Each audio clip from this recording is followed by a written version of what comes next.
What a big show coming in from Germany in Qatar. It's coming down from Qatar. Germany 1, Japan 2. A game that has been so much intriguing to watch. Good for the eye.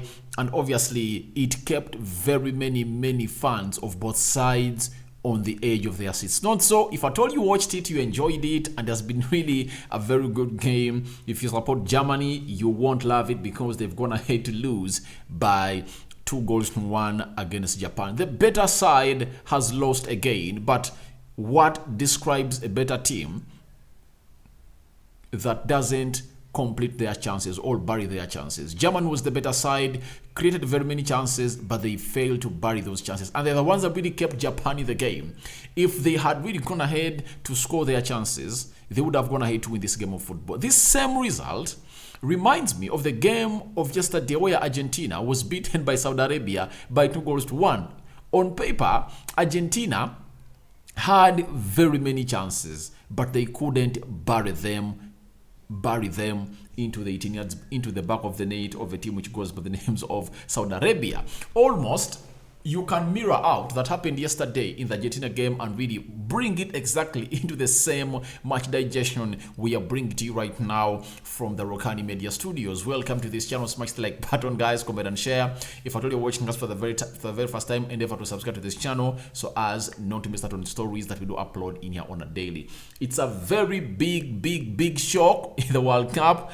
Germany has gone ahead to lose its first game, as it did in the World Cup of 2018. I think they're beaten by Mexico 2-1 in the opening game, and they never managed to get out of the group stages. I'm going to bring you their results last World Cup and how it's so much worrying and shocking to Germany fans all over the world, because it is really reminding them what happened down in 2018 in Moscow. Now, today, the game of football really kicked off very well. Germany got a penalty in the 33rd minute. It was converted by Ilkay Gundogan after the goalkeeper really went ahead to put up what we call a very stupid foul. When you look at this foul, you have to go on and really blame only one person. That's the goalkeeper of a team which goes by the name of Japan. Look at him. He went in for the ball, and he fouled the player, that is David Ram, twice. And we are told that David Ram made a clever run in behind the forces. Gonda to come out, that is the goalkeeper of Japan. There was a little bit of contact initially, but there is then more contact as the two come together again. The referee is well placed and points to the spot. Poor goalkeeping. Obviously, the first foul or the first contact wouldn't have resulted into a penalty, but the second one resulted into a pure penalty, and the goalkeeper really couldn't go in to save his side from really going ahead to conceding the first goal. This is the goalkeeper, and how stupid he really went in through. This man is running towards this ball. Endo, the central defender of Japan, is trying to run into space to make sure that he really prevents this guy from really shooting, and the goalkeeper continues to go on and really make a very stupid foul. And obviously, after him making that foul, it resulted into this penalty that was taken very well by Ilkay Gundogan. He was sent the wrong way, and it went into the back of the net in the 33rd minute, and they really went ahead to jubilate. As they jubilated, they never knew what is going to come all out, because Germany looked more superior, created very many chances. When you look at the squad that Germany fronted to come in and play against Japan, it's really good, but Japan had something in their pocket known as gas. They're having a lot of intensity. They don't get tired. You looked at players of Japan who have played 90 minutes.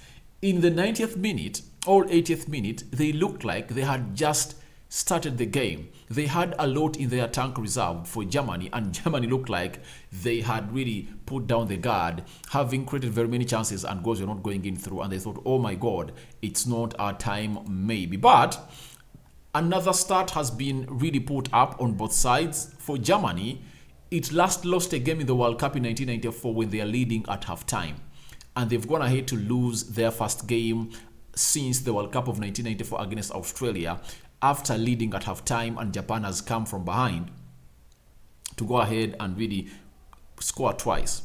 Then Japan has went ahead to set another record that they had never won a game in the World Cup when they are losing at halftime.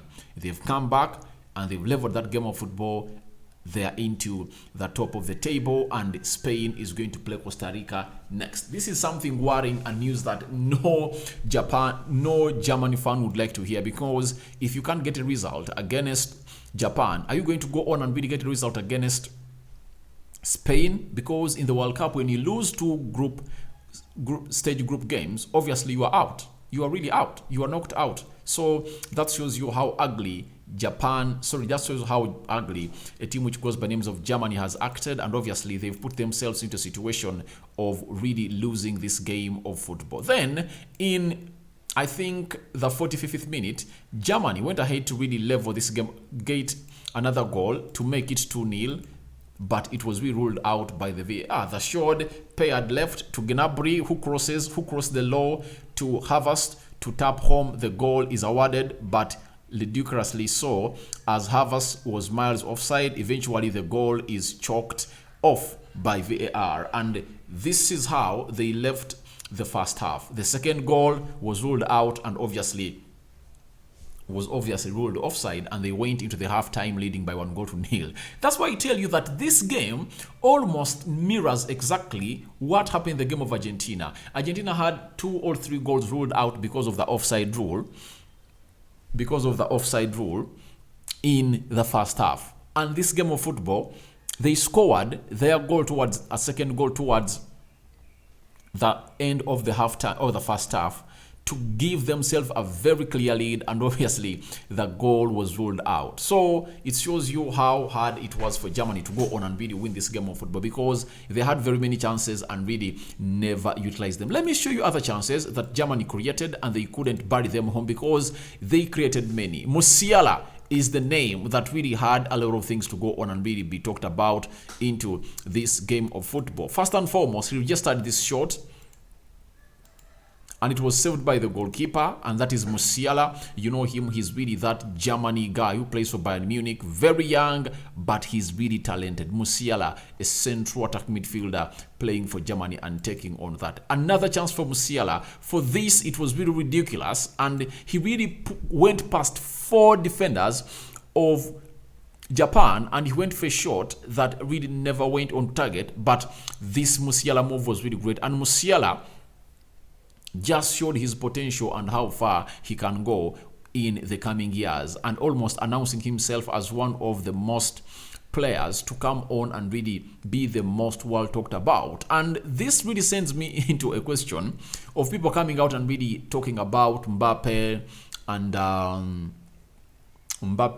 Haaland to be the heirs to the thrones of Messi and Cristiano Ronaldo.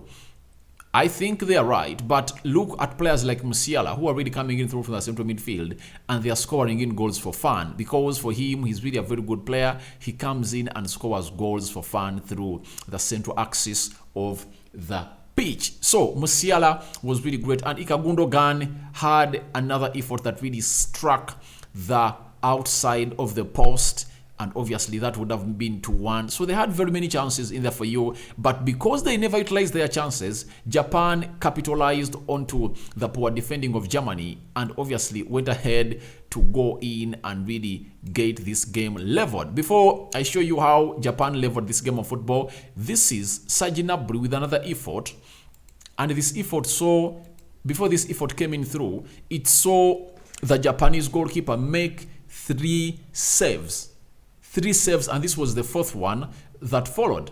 Serge Gnabry. So this goalkeeper, after making a very stupid mistake that resulted into a penalty that put Japan behind Germany in the third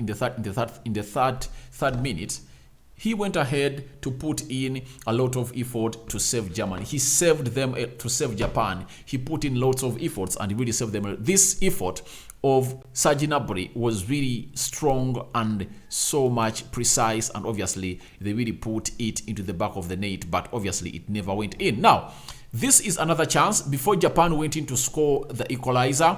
Obviously, they had lots of chances missed, and obviously a player came in known as Doyan and really put the ball at the back of the net with a very good build-up made by Japan. Japan knew that we are really a very weak side, and what can we do? We can just sit back. After sitting back, we have to hit this Germany team on the break. And all of the chances that Japan really got, it was all about beating the high line of Germany and secondly hitting them on the break. For them, they decided to play a deep line because they knew that Germany is having Kai Havertz is fast, Musiala is fast. Which other player they really had up front?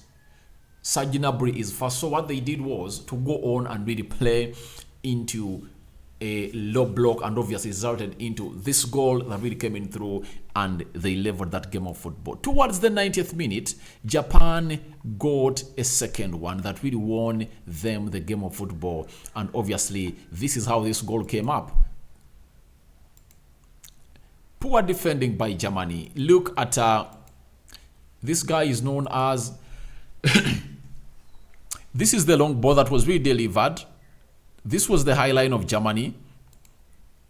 It was beaten. The player cuts inside in here and obviously goes in for an effort that really saw a man who goes by names of Noah beaten, and obviously it's counted into the back of the net.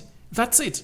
2-1 in the 84th minute, and Germany couldn't pull back because they had all the work put in, but they failed to score. And you saw Japan, however much they really lacked a little bit of composure to go on and really see themselves score in these situations, but they took some time and really composed themselves for this time, and they scored the second goal, and you see how it really went in through, and obviously Manuel Neuer couldn't really save that ball. The angle was too tight, but this lad went ahead to do the needful and really buried it home into the back of the net. The angle was too tight, as you see it, but Japan made it 1, and obviously Germany were really put off into a very ugly mode. But one thing I want to come out and really credit about Japan is that never say die attitude.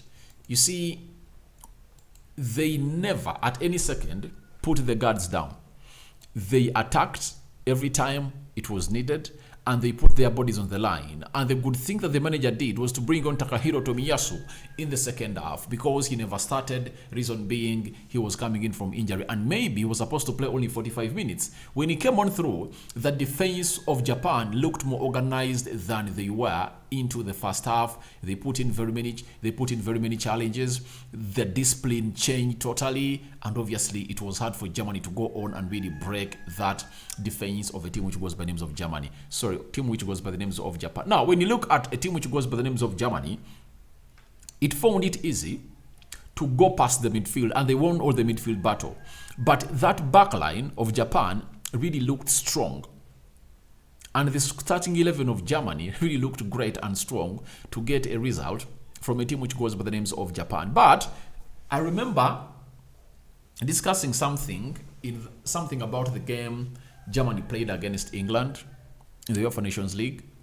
Germany was leading by 2 goals. England came from behind and won that game by 3-2. I have always complained about the defense of Germany, and I wonder why Hummels was not brought into this central defense of Germany. With his experience, they would have needed him. People have always gone ahead to praise Rudiger as one of the best defenders. I told people, for me, I don't rate him because he doesn't have positional sense and discipline. And this is why Germany conceded their second goal. He is talked of being a fast defender. Where was he? Where was he when they are conceding? Nowhere to be seen.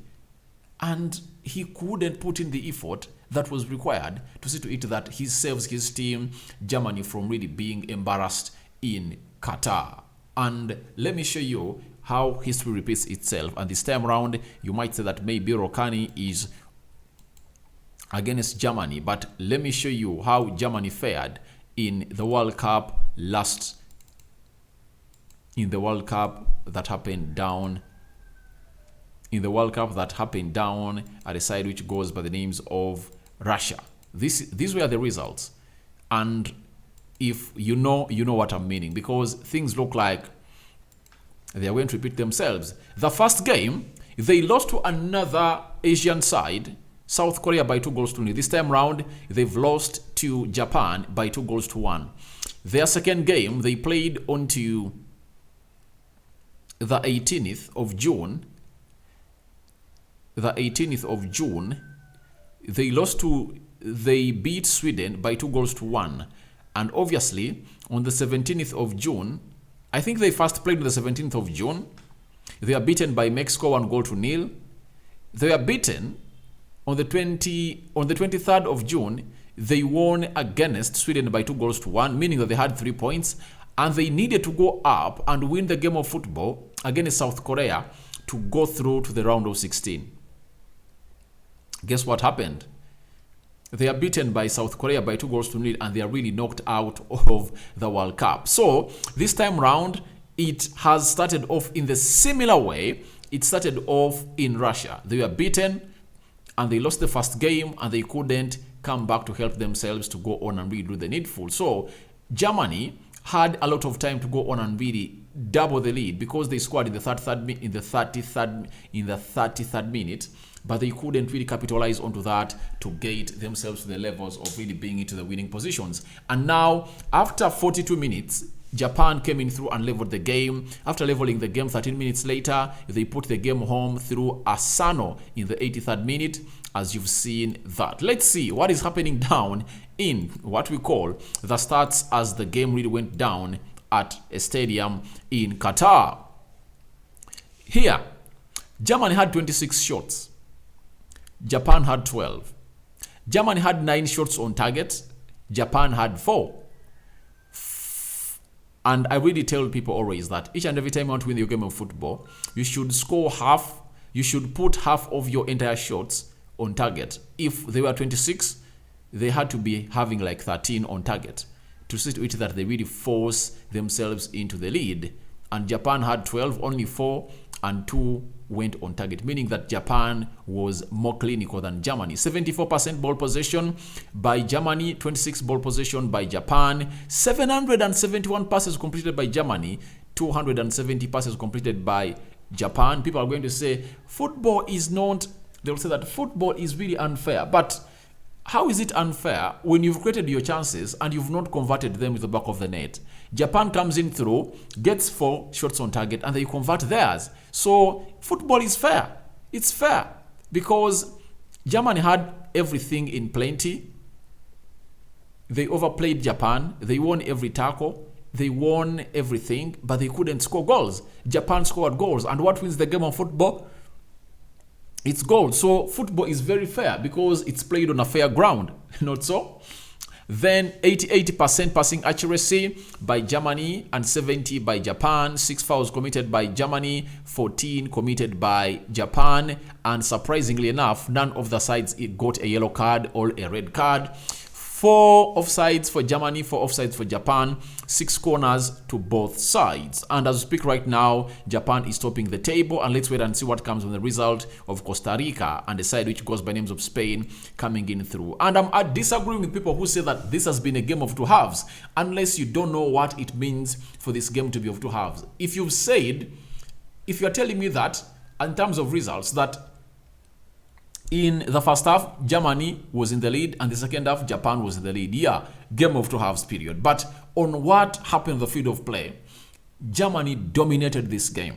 It dominated this game totally. The problem was they failed to go on and capitalize onto the very many chances they really created to go on and threaten a side which goes by names of Japan. Well played, Japan, and I believe they are really going to be in a very good condition because I think they are playing Costa Rica next, and Germany is going to play Spain next in a game that is going to be a do or die. If at all Japan beats Costa Rica, obviously Germany will be in a very bad situation because Spain and Japan will be playing the last game in the group, and Japan will only come in this game needing just a draw.